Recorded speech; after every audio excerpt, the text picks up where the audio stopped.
তো প্রথমেই আমরা চলে গিয়েছিলাম হচ্ছে আমাদের বাড়িতে। ওখান থেকে আমার বাপিকে মাকে দুজনকে তোলা পরে তারপরে চলে গিয়েছিলাম আমার বোনের শ্বশুর বাড়িতে, মানে যেহেতু আমাদের বাড়ির কাছাকাছি আমার বোনের শ্বশুর বাড়ি, তো ওদেরকে ওদের বাড়ি থেকে তুলে নিলাম। আর আমাদের এমনিতেই এত লাগেজ হয়ে গিয়েছিল, মানে গাড়িতেও আমাদের জায়গা ধরছিল না। যাই হোক অনেক কষ্ট করে লাগেজ কোলে নিয়ে বসে আমরা হাওড়া পৌঁছালাম।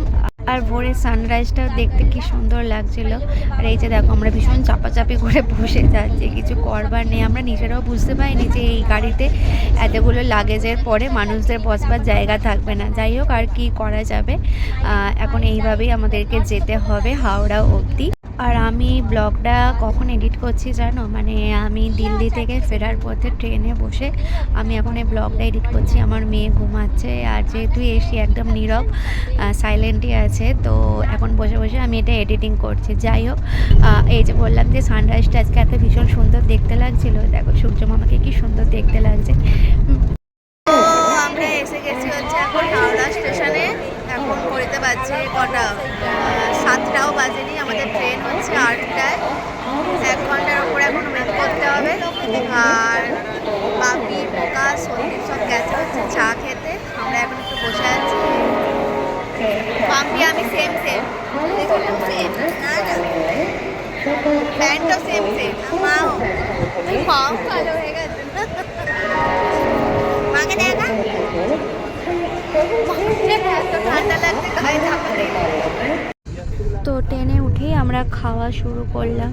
আর আমি করে এনেছিলাম ঘর থেকে চাউমিন, পরে সেটা গন্ধ হয়ে গেছিলো আর খেতেই পারিনি। আর আমার বোন এনেছিল ব্রেড আর ঘুগনি, ওটা সকালবেলা খাওয়া হয়েছিল যার জন্য ওটা ঠিকঠাক ছিল। যখন আমরা সন্ধেবেলা চাউমিনটা খাবো বলে বের করি তখন দেখি যে খারাপ হয়ে গেছে, পুরো চাউমিন ফেলে দিতে হলো। যাই হোক ওর ব্রেড আর ঘুগনি হয়েছিল, সেটাই আমাদের ব্রেকফাস্টে ছিল। আর কলা ছিল, মিষ্টি ছিল, এইসব ছিল। আর আমার মা করে এনেছিল হচ্ছে আলু সিদ্ধ, যেটা রাত্রিবেলা খাবার জন্য, মানে সন্দীপ বলেছিল মুড়ি খাবো রুটি খাবো না, আমরা একটু মুড়ি খেয়েছিলাম। আমার মেয়ে যেহেতু অনেকটা ভোরবেলা ঘুম থেকে উঠেছে, আমরাই তো উঠেছি তখন বাজে হচ্ছে মানে 3টের সময়, আর ও উঠে পড়েছে হচ্ছে 4টে না 4:30। তো এখন একটু ঘুমিয়ে গেছে। আমরা ঘুম পাচ্ছি। আমার মেয়ে 4 দিয়ে এরকম লাইট করছে, ভালোই অন্যবারে তো সাজিস নেই বলে বিয়ে হয়েছে বলে সেজেছি, অন্যবারে এমনি চলে আসি। আর বাবু তো এখানে ঘুমিয়ে পড়েছে, আমি আজকে ঘুম থেকে উঠেছি 3টের সময়। আর এখন কটা বাজে 8টা 51, 9টা বাজতে চলেছে প্রায়। একটু ঘুমাবো। আর ব্রেকফাস্টও করা হয়ে গেছে আমাদের, পাউরুটি আর ঘুগনি আর অনেক কিছু ছিল, সাথে সাথে কলা। আমি নিয়ে কিছুই খেতে পারি কারণ পেট ভর্তি হয়ে গেছে। আর আমাদের সবার সিট আলাদা আলাদা জায়গায় পড়েছে। ওইখানে আমাদের 3টে সিট আছে, সন্ধ্যের একটা আলাদা আছে আর বাকির মায়ের এক জায়গায় আছে। এস 1 2 3 3 জায়গায় সিট আছে। বাবুর ঘুম হয়ে গেছে, ঘুম থেকে উঠে এখন কালার করতে বসেছে। ভালো করে করো, বাইরে বেরিয়ে যাচ্ছে, ধীরে ধীরে করো, ধীরে ধীরে।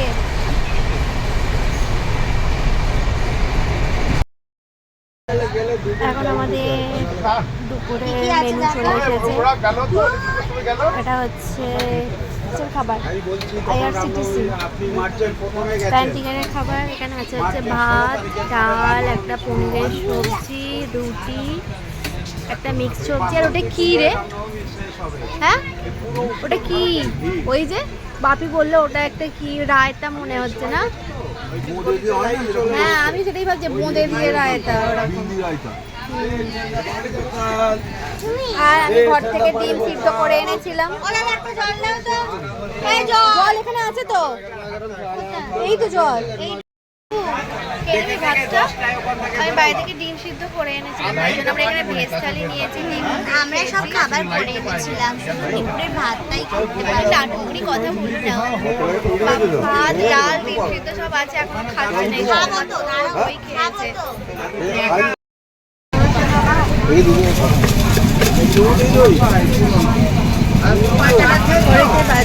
এখন গেম 6:30। আর আমাদের ভালো লাগছে না, যেন মনে হচ্ছে সেই কখন নামবো, বিরক্ত থাকতে যেন।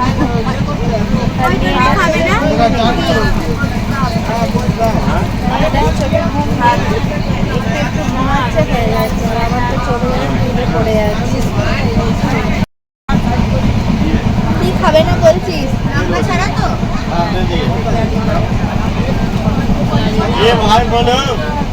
নারকেল নেই, নারকেল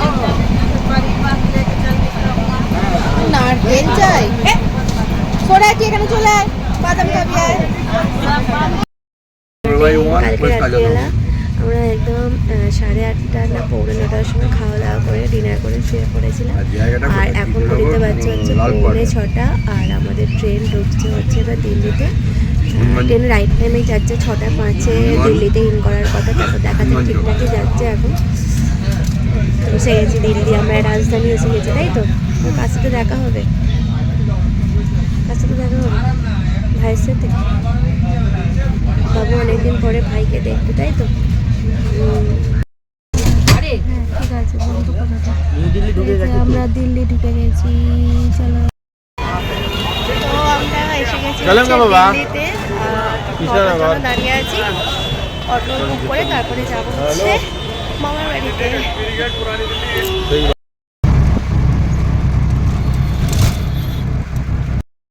এসে গেছি।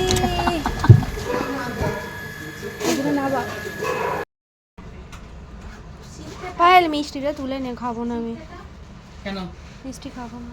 আমরা অনেকক্ষণ এসে গেছি মামা বাড়িতে, আর এসে একটু ফ্রেশ হলাম, চান টান করলাম। ব্রেকফাস্টও কমপ্লিট হয়ে গেছে, ওই যে ব্রেড ছিল, একদম হেলদি একটা ব্রেকফাস্ট। আর এই ঘরটাতে আমরা আমাদের সব জামা কাপড় মানে আমাদের ব্যাগ ট্যাগ রেখেছি। কি হলো? এইখানে রান্না করে দিয়ে আসো, যাও রান্না করে দিয়ে আসো। আর আমাদের এই ঘরেতে আমরা আমাদের লাগেজগুলো রেখেছি। যে এটা আমার বাবু, বাবু খেয়েছো খেয়েছো? চলো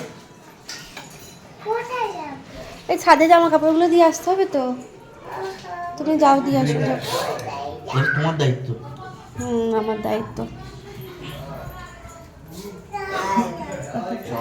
পায়েলের ঘরটা তোদের পছন্দ হয়েছে? পায়েলের ঘরটা পছন্দ হয়েছে? না না, দিন পরে ভাইকে দেখছে কিন্তু কোলে নিতে পারছে না, খালি কাঁদছে ভাই, খালি কাঁদছে। ও আয় আয় আয় আয়। এটা হচ্ছে মাইমাদের ঠাকুর ঘর।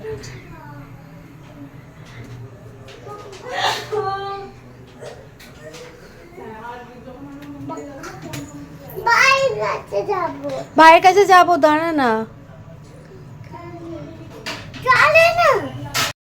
এটা আর একটা ঘর।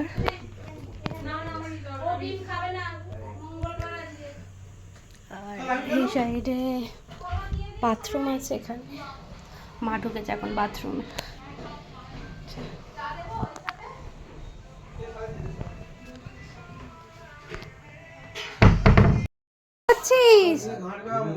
কি করছো? চানটা করে নেবে চলো এবারে।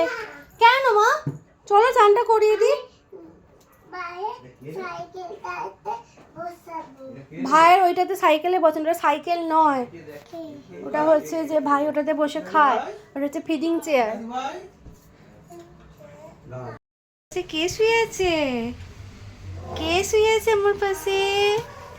ন্যানো, ন্যানো সে হাই, হাই করো ন্যানো, হাই, হ্যালো। কি হাঁচি আমার বাবাটাই, কি হাঁচি গো, কি হাঁচি। উলি বাবলে। আমরা এখন একটু শুয়ে আছি, একটু ঘুমাবো ভাবছি। এখন ঘড়িতে পাচ্ছে 11টা, তাও আমাদের ঘুম পাচ্ছে। তোমার কি ঘুম পাচ্ছে? চশমাটা নেবে? চশমাটা নেবে? নেবে গো? নাও নাও নাও নাও।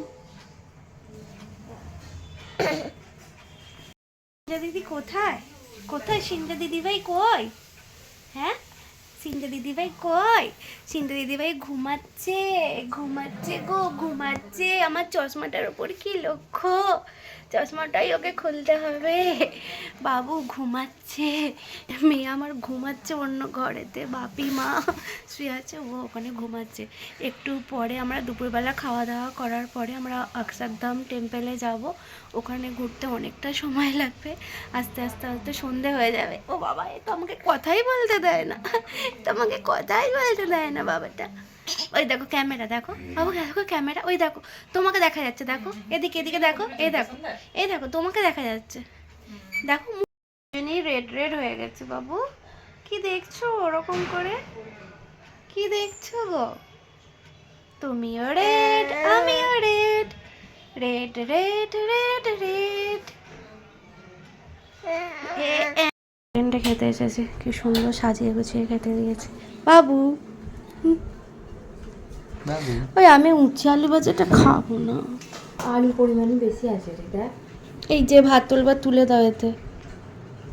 কেউ তুলবে না, শুধু তুমিই তুলবে। আগে তুই মাম্পি মাম্পি তুমি ওখান থেকে তোলো। তুমি ভাত খেয়ে নাও তো। হ্যাঁ কমই দিয়েছি, আর তুলতে ওখানে হবে না। ওখানে যা হাঁটবে সব হজম হয়ে যাবে। গা হেঁটে হেঁটে একটা হয়ে যাবে। প্রচুর প্রচুর হাঁটতে হবে ওখানে। হাঁটতেও হবে আর অনেকক্ষণ পরেও ফ্রি হবো আমি। করে সাজুগুজু হয়ে রেডি হয়ে বেরোচ্ছি এখন অক্ষরধাম টেম্পলে যাবো বলে, বাট ওখানে কোনো ফোন অ্যালাউ নেই, যার জন্য ফোন আর নিয়ে যাচ্ছি না, ফোন বাড়িতে রেখে যাচ্ছি, কিছু শেয়ার করতে পারবো না। যাই হোক, এসে আবার দেখা হচ্ছে।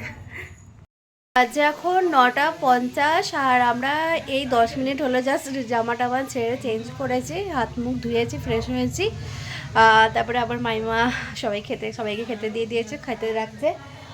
বাবুকে ভাবছি আগে খাইয়ে দেবো, কারণ কি সেই দুপুরবেলা একটু ভাত খেয়েছিল, পুরো ভাতটাও খায়নি। ওখানে গিয়ে ভীষণ খিদে পাচ্ছিলো। তারপরে ওখানে কিছু ফুডও অ্যালাউ করে না, ওই বাপি পকেটে করে 2টো বিস্কুট নিয়ে গেছিলো, ব্যাগও নিয়ে যেতে দেয়নি। আর তারপরে ওখানে ওই পপকর্ন কিনতে পাওয়া যাচ্ছিলো, ওইটাই খাইয়েছিলাম, ওই খেয়েই আছে আর কি মেয়েটা, ওকে আগে খাওয়াবো। আর আজকে কি দারুণ দেখলাম, মানে মনে হচ্ছিলো যে যদি ক্যামেরাটা অ্যালাউ করতো বাইরে থেকে তাহলেও কি ভালো লাগতো। সবথেকে ভালো লেগেছে আমার লাইটিং শোটা জলের মধ্যে, ভীষণ ভালো লেগেছে। আর একটা হচ্ছে যে ওই স্বামী কি বলে, কি নাম ছিল, স্বামী নারায়ণের ওই একটা স্টোরি ছিল, সেটাও ভীষণ ভালো লেগেছে। আর বোটিংটাও বেশ ভালো লেগেছে, ভীষণ সুন্দর মন্দির, খুব বড় মন্দির আর ভীষণ সুন্দর, সেটাই শেয়ার করতে পারলাম না। এই খাবি তো? তো আজকে রাত্রিবেলা মাইমা রান্না করেছিল পরোটা আর পনিরের একটা সবজি করেছিল আর কুমড়োর তরকারি আর মিষ্টি ছিল। তো বাবুকে খাইয়ে দিচ্ছিলাম আগে, তারপরে আমি খাবো। তো আজকের ব্লগটা এখানে এন্ড করছি, দেখা হচ্ছে আবার নেক্সট ব্লগে। Tata, bye, good night.